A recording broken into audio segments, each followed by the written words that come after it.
Hi there everybody, it's Verity here from inkybutterfly.com. Thank you so much for joining me for our Inspire Create challenge. This time around we are using a theme of florals, and there are so many to choose from in the Stampin' Up catalogue, so I've decided to work with Simply Beautiful. So all the challenge information is going to be linked in the description, so if you're up for it, you can upload a photo to the blog and participate in that, and we will share the winners later on in the week. So right, Simply Beautiful, I've used this a few times because it is simply beautiful, and we're going to use the dies just to cut out some elements for the front, but the focus of today's video is going to be on how I created the background here. Okay, and we're going to be using the stamping positioner for that. So this combo is predominantly pool party. There's a bit of soft sea foam in the background. I had these leaves left over from another project, so I used them. So yeah, that's what we're going to make. The frame in the background is one of my favourite things from the Gallery Blooms dies. So I've the die itself cuts out 2 frames. So the one that I don't use, I've been storing in the packaging, and I had 2 white ones. So one of them's gone on this card, and obviously I'll use the other one on the card we're going to make on screen today. Okay, so I've already prepped some stuff because, like I say, the focus is going to be on the background. So I've got that spare frame, I've got a scrap to stamp a flower so that I can just show you how I coloured those in. I've already fussy cut the sentiment, it's from the same set, and I just fussy cut that out, and again I didn't do that on screen. And these are leftover leaves or stuff that I didn't use. I've stamped them in grey, I think it's smoky slate. So they're on the desk, I'm going to use them. Okay, so the background then, I'm going to spring in the stamping positioner. So at the moment this is available for free with a £99 starter kit, and it comes with 2 plates. So there's the large plate that fits over the whole surface, okay, but we're not using that one today, we're using the small one, and it comes with this small one. Okay, and it hooks onto these little pegs. Now I've got it turned around, okay, so it would normally be like this. You can use it like this if you want, but I think it's easier to do what I'm going to do if we turn it around. And we can move this around and we can make it go wherever we want it to. Okay, so like I say, for my project today, I'm going to turn it round so that I've got it in sort of a portrait mode. I'm just trying to make sure you can see it, so you can see it's in portrait mode. I'm just going to lift it so that you can see the centre of that, and I've already cut down a piece of cardstock. This is just white willow, which is 5 1/4 by 3.5, which will fit nicely behind that frame. Okay, and I've taken that floral stamp there and I've positioned it already. So what I did was I lay it on the piece of cardstock here, so it was roughly central, and I've just eyeballed whether it's going to fit on, and it looks like it will. So we're going to be able to stamp this in nice little rows up and down the card, and it doesn't matter where you start because everything will be held in place. Okay, I haven't got out my ink pad. Calypso Coral is what I'm going to be using. That's the card base I've done, so we're going to make it all match with that. So I'm going to bring in the ink pad, so it's just going to be off to the side probably, because you know I need room to work and keep you in shot. So I'm just going to move that to the ink pad. Can you see it? Oh yeah, you can. I'm just going to move that off to the side and just ink that up, but that might move as we reposition things. Okay, and so it doesn't matter where you start, let's just go in the middle, stamp up and down, and there's our first image. Okay, so this one's going to be quite bold in comparison to the other one. So I've started off on these 2 pegs, I'm now shifting it up a peg, okay, and these are going to space out now.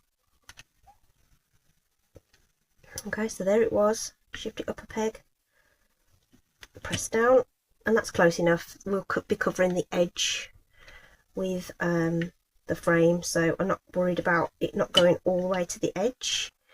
There are of course other stamps that you can do this with. You'll just have to sort of work out how big they need to be. So basically something's the width of this, you're going to be good to go, really. Anything much bigger than that, as you can see, they're overlapping. Okay, and that's probably a square short on that one. I don't know, what is that? It's probably, are those in inches? Yeah, they're 1/4 inch marks. Okay, so the whole thing is an inch and a half. The grid is 1.5 inches. Okay, so you want something small, otherwise you'll get lots of overlap. You might want the overlap. It's entirely up to you. Right, so I would recommend just wiping off the excess ink now, so that you can then reposition this, because we've done that row. Okay, so we're going to keep the cardstock in position, move around the magnets a little bit so that we can do another row. Okay, on my sample I actually stamped widthways, whereas this time I'm going up and down. Doesn't matter. So you could leave it in that same orientation and move the paper around, but who wants to do that, right? So I'm going to take it off the little platform there. I'm going to reposition the stamp where I think I want it to go. Bearing in mind we've got to make sure it fits on the pegs. So I'm going to twirl that a little bit. Okay, and we know that alignment works, so I'm going to start this one here, which is why you want to take off any excess ink that you might have, so that you can just reposition that without marking your background.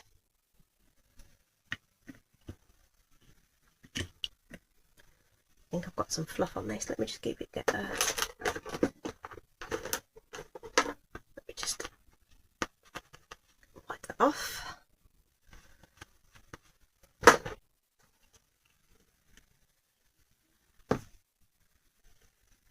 There we go. I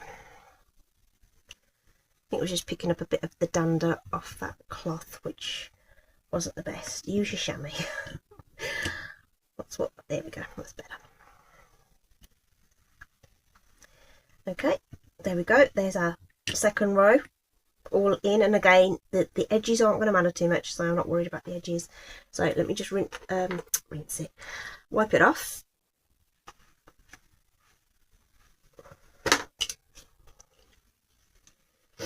And we'll reposition our magnets. So if you just sort of hold it still and move those around. Okay, now we can do this again. We can reposition it, and I reckon 3 rows is going to be just about right for this. And let's twizzle it a little bit so that it looks a bit different. That one looks like that one. That one looks like that one. Let's go that way. Or that way. Yeah, just to make it look a bit different. Just check that lines up okay. Yep, there we go. Let's go with that. So again, you'll have to just move your pad around and make sure that you can get that inked on. Got some ink on the block there, but just like any other positioner, that's not going to make contact with your cardstock. It's going to be fine. Not worried about it. And once you've get into the groove or on the peg, you're good to go. This is really easy to do, and you've seen me before create backgrounds by hand stamping, and you've got a lot, you're just holding it and making sure it's all lined up. but obviously this just takes a little bit of that sort of thinking out of it, because you can just move along the pegs and you know it's going to line up where you want it to. Okay, so to clean that off, we'll pop that to one side, and that's our background done. Okay, isn't that cool? And like I said, the frame should cover, yeah, our scraggly edges a little bit, so that's fine. All right, cool. Let's pop this to one side. I'm going to put its big plate back on, like so, and he lives in my drawer there. So right, so that was the main focus for today's project, just using that different technique there. Okay, so frame can go on over the top of this. So what I'm going to do is I'm going to pop some what's that called, seal, around the edge of this frame, and I'm just going to pop that on over the back. And I've positioned that a little bit too low, so let's just make sure. Oops, a daisy. Oh my goodness, fingers and thumbs, what am I doing?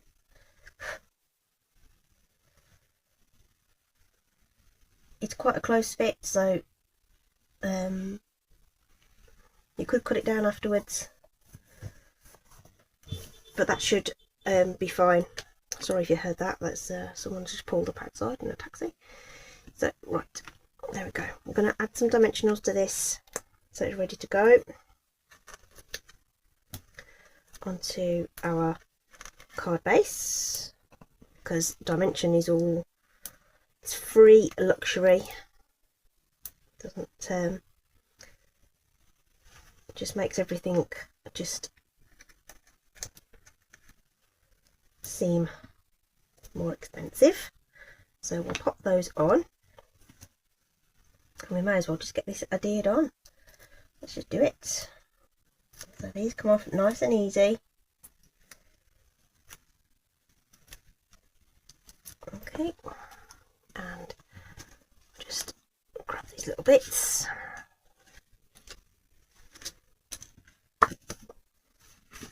And we're using Calypso Coral, which is technically in the Subtles family, but it is quite a deep colour. Okay, so again, we want to put this centrally onto our card base, so just looking over the top there to make sure that's all lined up. I love this frame because it does fit on the UK sized cards. Okay, and you get about 1/4 inch around the edge, which is cute because it brings that colour through. Really, really nice. Okay, so we just need to do one more of our flowers. So now this is already on one of these, on this block. I haven't removed it yet, so there's no point taking it off. Let's just use that as a standard ink pad. What do I mean? Clear block. So you can use this independently. You just don't get the repositionability, but what you do get is an opportunity to go, oh, how is it going to fit without having any contact with the cardstock. Okay, just nice firm pressure like you would with any other stamping block. Okay, I'm going to give this a quick colour.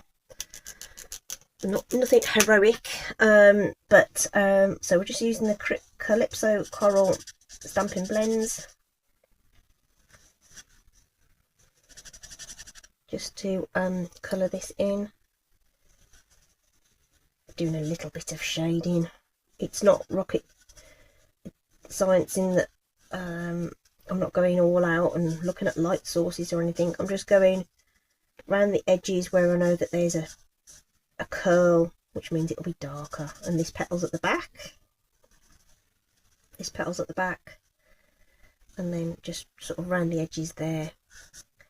And then we'll go over that with some lighter ink.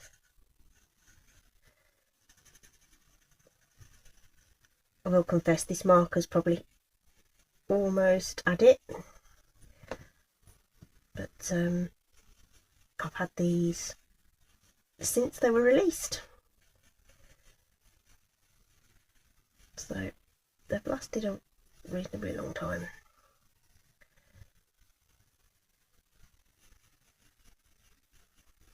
And there we go. So just very simple colouring on there with the Calypso Coral there, the coordinating stamping blend, and we'll just die cut that out with the coordinating die. Really nice and easy to line up. I have used the white willow. It does bleed a little bit sometimes, but I think sometimes it adds quite a nice little sort of distressed look to things. So, but if you're concerned about it, use basic white.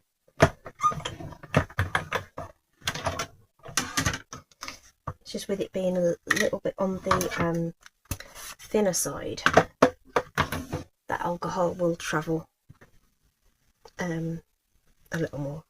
Okay, but I'm not worried about it.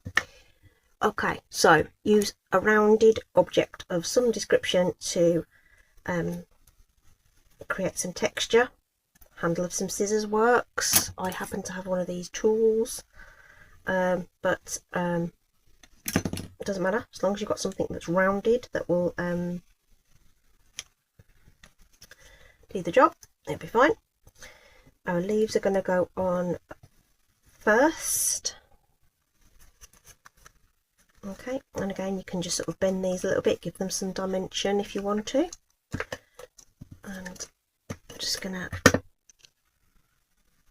eyeball these. I just want it to come off the frame somewhere around there, and I want this one to come off the frame somewhere around here. As long as that distance isn't too deep, too wide, the flower should cover it quite nicely. So I'm just going to put I'm going to use the technical phrase dollop. So I'm going to go oops, let's pop a dollop on there. 1, 2, 3. You know, I'm using 3 flowers, but you don't have to use 3. You could use less, but I like using the set of 3 so that you get that nice visual triangle. And because you've used the wet glue, you've got an opportunity just to make sure they're sitting where you want them to. That looks good to me. Okay, already popped some minis on the back of this sentiment that I just fussy cut. Probably could have done this in grey to coordinate with the leaves a little bit, but I didn't think of that, so I'd already gone ahead and cut this out. So we're going to position that.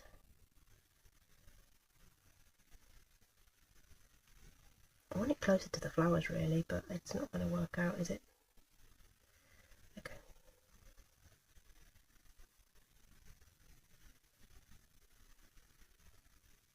No, I don't like it up there. Okay, that's fine. I'll have to pop it a bit lower. Sorry, I'm fussing. There we go. It's not too bad. Ideally, I'd have liked that a bit higher, really, but there we go. Okay, that's just fine. And then I'm bringing in these pearls. Pearls of Beauty, these are called. They're nice. I like them. Now we have got the coral ones, but you know that's that'll be very matchy. And I actually quite like these crumb cake ones, just to add in a bit of something different. But will they go with that rest of that? I'm not really sure really. If they were crumb cake leaves, I'd be tempted to do it. So let's just be predictable and use these ones just to add in a bit of shine here and there, and just bring the whole thing together. I'm try to escape. This one's going to go on this leaf here, just to sort of enhance that a little bit. And it's got a little triangle. You've got the little triangle here. You've got a triangle of leaves. It's all very very bunches of threes. All lovely graphic design tricks. Okay, so there we go. That's the Calypso Coral version, creating that stamped background with I don't know what that, I think they call it the twirl technique officially, but whatever you want to call it, that thing. And yeah, it creates really nice backgrounds. Okay, so that's my card today. Don't forget that this is a challenge that's open to everybody to participate in. You don't have to use Stampin' Up stuff at all. You can use whatever you want. It's a floral theme, but yeah, just upload it to the blog page, which will be linked in the description, along with all the products that I've used today. So thanks a lot for joining. I hope you're staying safe. Take care, and I'll see you at the next one. Bye bye.